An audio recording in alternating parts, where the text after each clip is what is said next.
ভারতে বিশ্বকাপ খেলতে যেতে হলে মুস্তাফিজুর রহমানকে বাদ দিয়ে একাদশ কিংবা স্কোয়াড ঘোষণা করতে হবে, এমনটাই বিসিবিকে চিঠির মাধ্যমে জানিয়েছে আইসিসি। হ্যাঁ দর্শক, শুধু মুস্তাফিজুর রহমান নয়, আরও দুটি কারণ জানিয়েছে আইসিসি। সেই কারণ দুটি বলছি। তার মধ্যে দ্বিতীয় যে কারণ সেটা হচ্ছে বাংলাদেশি দর্শক সমর্থক পতাকা কিংবা বাংলাদেশের জার্সি গায়ে বাইরে ঘোরাফেরা করতে পারবে না। বাংলাদেশের নির্বাচন যত ঘনিয়ে আসছে, ভারতে গিয়ে বাংলাদেশের খেলা ঠিক ততটাই ঝুঁকিপূর্ণ। এটা হচ্ছে তৃতীয় নাম্বার কারণ।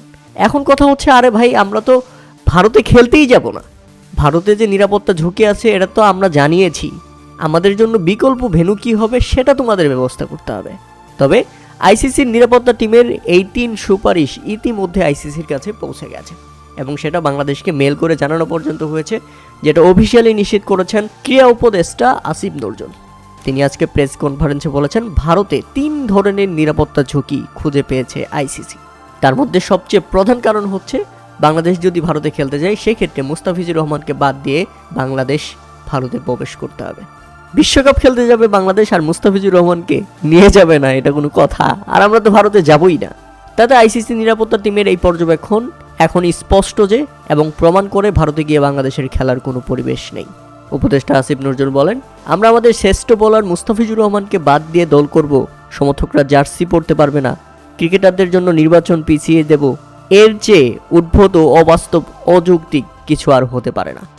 মুস্তাফিজুর ইস্যুর পরপরই ক্রীড়া উপদেষ্টা বলেছিলেন, ভারতের টি-20 বিশ্বকাপ খেলা বাংলাদেশের জন্য নিরাপদ নয়, ভারতে গিয়ে বিশ্বকাপ খেলবে না এমন অবস্থায় যৌক্তিক সেটা আবারও প্রমাণিত হলো।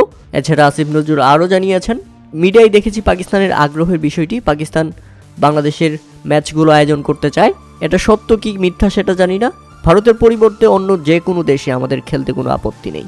আবার কল্পনা করেছেন বাংলাদেশ বিশ্বকাপ খেলতে যাবে মুস্তাফিজুর রহমানকে বাদ দিয়ে, আবার বাংলাদেশের সমর্থকরা জার্সি বা পতাকা নিয়ে চলাফেরা ঘোরাফেরা করতে পারবে না, এমনকি গ্যালারিতে হাজির হতে পারবে না, আবার বাংলাদেশের নির্বাচন পিছিয়ে দিতে হবে বিশ্বকাপ উপলক্ষে।